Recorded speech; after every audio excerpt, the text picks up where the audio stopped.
Itel P55 plus 14,490 টাকার এই ফোনটি রিসেন্টলি রিলিজ হলো বাংলাদেশের বাজারে, যেটা দেখতে বেশ কিউট, বেশ সলিড আর বেশ প্রিমিয়াম। এই ফোনে রয়েছে খুবই ইন্টারেস্টিং কিছু ব্যাপার, যেমন vegan leather bag, 45 watt charger, 8GB actual RAM এবং হিউজ 256GB ইন্টারনাল স্টোরেজ। গেমারদের জন্য আরো রয়েছে জাইরোস্কোপ সেন্সর এবং সেই সঙ্গে অনেক জিনিস কিন্তু এতে নাই ভাই। আমরা টু দা পয়েন্টে কথা বলি, এই জন্য আমাদের নাম ঠিক টু দা পয়েন্ট। সো সময় এসেছে আমাদের মতামত দেওয়ার। Should you buy this or not? ও হ্যাঁ, যারা এখনো সাবস্ক্রাইব করেন নাই, সাবস্ক্রাইব বাটনে একটা টোকা দিয়ে ভিডিও শুরু করে দিন। ডিজাইন নিয়ে সবার আগে আলাপ করি ভাই। সলিড লুক, ইউনিক ডিজাইন, এরকম ডিজাইন এর আগে আমি খুব একটা দেখি নাই। এর ব্যাক পার্টে ভেগান লেদার ব্যবহার করার কারণে বেশ ভালো গ্রিপ পাওয়া যাবে হাতে, এবং এর ফলে ব্যাক কভার ছাড়াও কিন্তু ব্যবহার করা যাবে, কারণ এতে হাতের ছাপ খুব একটা লেগে থাকে না। তবে ভাই এটার ফ্রেমটা আমার কাছে অনেক চিপ লাগলো। এই গ্লসি ফিনিশ না দিয়ে এখানে যদি ম্যাট ফিনিশ দিত তাহলে কিন্তু দেখতে আরো অনেক সুন্দর লাগতো। তবে পোর্টস এন্ড বাটনস এর মধ্যে আমি সেকেন্ডারি নয়েজ ক্যান্সেলিং মাইক্রোফোনটা অনেক মিস করছি। ফোনটার ওজন কিন্তু খুব বেশি না, আর এর যে থিকনেস সেটা কিন্তু যথেষ্ট কমের দিকেই রয়েছে। সবকিছু মিলিয়ে মনে হচ্ছে কম দামি ফোনগুলোর ডিজাইন দেখে এখন আর বোঝার উপায় নাই যে এটা কম দামি নাকি বেশি দামি। এতে HD+ IPS ডিসপ্লে ব্যবহার করা হয়েছে, নাথিং স্পেশাল। এই বাজেটের ফোনগুলোতে এরকম ডিসপ্লে আমরা দেখি। 90Hz আছে, কিন্তু 90Hz কে ভাই আমি স্পেশাল ফিচার আর বলতে পারতেছি না ভাই। প্রথমত 90Hz HD+ ডিসপ্লে তো খুব একটা কাজে আসে না, আর দ্বিতীয়ত এটা একেবারে কমন হয়ে গেছে, মানে 8-9 হাজার টাকা দামের ফোনেও আমরা দেখতেছি এখন। তবে এটা ডিসেন্ট একটা ডিসপ্লে। কমপ্লেনের মধ্যে শুধুমাত্র ব্রাইটনেস ইস্যু খেয়াল করেছি, মানে বিশেষ করে আউটডোরে গেলে একটু স্ট্রাগল করতে হতে পারে আপনাকে। ইনডোরে খুব একটা কমপ্লেন আপনি করতে পারবেন না। অনেকে এই বাজেটে ডিউডপ নচ দেয়, কিন্তু তারা 5 হোল দিয়েছে, যেটা সাইজ একটু ছোট হলে আরো ভালো লাগতো। এবং বেজেলের কথা যদি বলি, বেজেল কিন্তু ভাই বেশ মোটাই আছে, বিশেষ করে নিচের দিকের বেজেলটা আরেকটু কম হওয়া উচিত ছিল। মানে আমরা যতই কম দামি বলি না কেন ভাই, 15,000 টাকা প্রায় এটার দাম। সো 15,000 টাকা কিন্তু খুব একটা কমও না। সুতরাং 15,000 টাকা দামের একটা ফোনের কাছ থেকে যেরকম আমরা এক্সপেক্ট করি, বেজেলটা থেকে সেরকম আমার কাছে অন্তত মনে হয় নাই। এনিওয়ে, এটার টাচ রেসপন্সিভনেস খুব একটা খারাপ না, পাশাপাশি কোনো কালার শিফটিং ইস্যু আমরা খেয়াল করিনি। এটার ভিউইং অ্যাঙ্গেল যথেষ্ট ভালো ছিল। ইউনি SoC T606, এটা হচ্ছে আইটেলের 5 নাম্বার ফোন যেটা আমরা রিভিউ করতেছি ওই একই চিপসেট দিয়ে। এখন আমরা জানি যে এই ফোনে আইটেল অনেক ভালো কিছু অফার করতেছে, কম দামি ফোনে সাধারণত এরকম দেখা যায় না। বাট চিপসেটের জায়গায় আমার মনে হয় আর একটু ইমপ্রুভমেন্টের সুযোগ ছিল এখানে।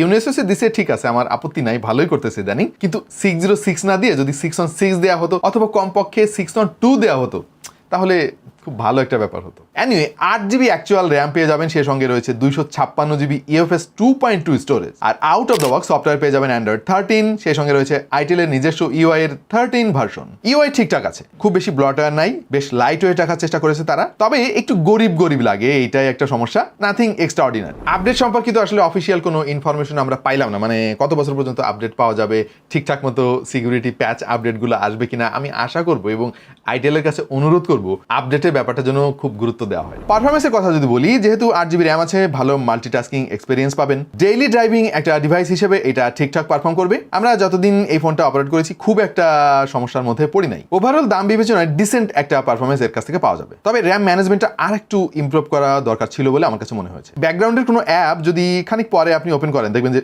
শুরু থেকে লোড হচ্ছে, ব্যাপারটা বেশ কষ্টদায়ক। এনিওয়ে, এই ফোনটা তো গেমারদের জন্য না, সেটা আপনারা অলরেডি সবাই জানেন। তারপরও টুকটাক কিছু গেম আপনারা খেলতে পারবেন, যেমন ফ্রি ফায়ার গেমটা ঠিকঠাক মতো চলবে, যদিও কিছু জায়গায় একটু কম্প্রোমাইজ আপনাকে করে নিতে হবে। আর অন্যান্য সাধারণ যে সমস্ত গেম আমরা নর্মালি সবসময় খেলে থাকি, সেই সমস্ত গেম খেলতে কোনো সমস্যা আপনাকে ফেস করতে হবে না। অলরাইট, তো পারফরমেন্সের কথা যেটা আমি সংক্ষেপে বলতে পারি সেটা হচ্ছে this is good but not the best. 50 মেগাপিক্সেলের মেইন সেন্সর তারা ব্যবহার করেছে, আর একটা সেন্সর দিয়ে রেখেছে জাস্ট একটু জায়গাটা সুন্দর দেখানোর জন্য।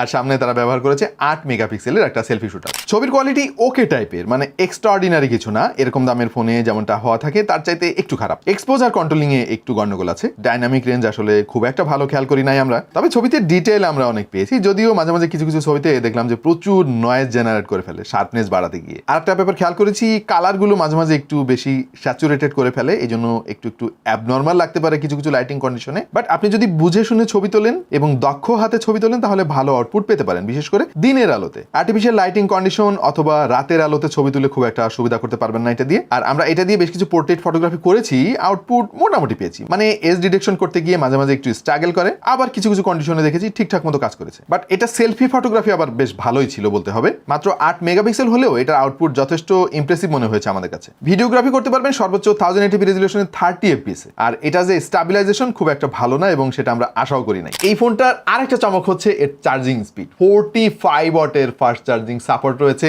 এবং বক্সের মধ্যে চার্জারও দিয়ে দেওয়া হয়েছে। মাত্র আধা ঘন্টায় আপনি 60 থেকে 70% পর্যন্ত চার্জ করতে পারবেন। দাম হিসেবে এটাই সবচাইতে কম দামি ফোন যেখানে 45 ওয়াটের চার্জিং স্পিড পাওয়া যাবে। যাদের ফোন খুব দ্রুত চার্জ দেওয়া দরকার হয় তাদের খুব কাজে আসবে এই সিস্টেমটা। আর ব্যাটারি ব্যাকআপ বেশ ভালো, 6 থেকে 7 ঘন্টার মতো এসওটি পেয়ে যাবেন ইজিলি। সিঙ্গেল চার্জে সারাদিন আপনি এই ফোনটা অনায়াসে চালাতে পারবেন। আর এর ফিঙ্গারপ্রিন্ট সেন্সরটা পাওয়ার বাটনের সঙ্গে ইন্টিগ্রেট করা হয়েছে, যেটা যথেষ্ট ইমপ্রেসিভ মনে হয়েছে আমার কাছে, কোনো ইস্যু নাই। লাউড স্পিকার নিয়ে একটু ইস্যু খেয়াল করেছি। প্রথমত আমি আসলে আশা করেছিলাম এখানে ডুয়াল স্টেরিও স্পিকার দেওয়া হবে, সেটা দেওয়া হয় নাই। পাশাপাশি এটার লাউডনেস একটু কম মনে হলো আমার কাছে। তারপরে আবার ফুল ভলিউমে গান শুনতে গেলে দেখবেন যে একটু ডিস্টর্ট করা শুরু করে। ওভারঅল আরেকটু বেটার কোয়ালিটি আমি প্রত্যাশা করেছিলাম। নেটওয়ার্ক কানেক্টিভিটি নিয়ে খুব একটা ইস্যু আমরা খেয়াল করি নাই। ওয়াইফাই সিগন্যাল, ডেটা কানেক্টিভিটি সব ঠিকঠাক মতো কাজ করেছে। আচ্ছা, এই ফোনটা তাহলে কাদের জন্য? আমরা ভিডিওর প্রায় শেষ প্রান্তে চলে এসেছি প্রিয় দর্শক। বেসিক্যালি যাদের খুবই সুন্দর ডিজাইনের একটা ফোন দরকার, খুবই শক্তপোক্ত একটা ফোন দরকার যে খুব সহজে নষ্ট হবে না, তাদের জন্য এই ফোনটা অনায়াসে রিকমেন্ড করা যায়। বাট আপনি যদি এমন ফোন চান যে আপনি অল্প টাকা ইনভেস্ট করবেন, খুবই ভালো পারফর্ম করা দরকার এবং গেমিং টেমিংও করবেন মাঝে মাঝে,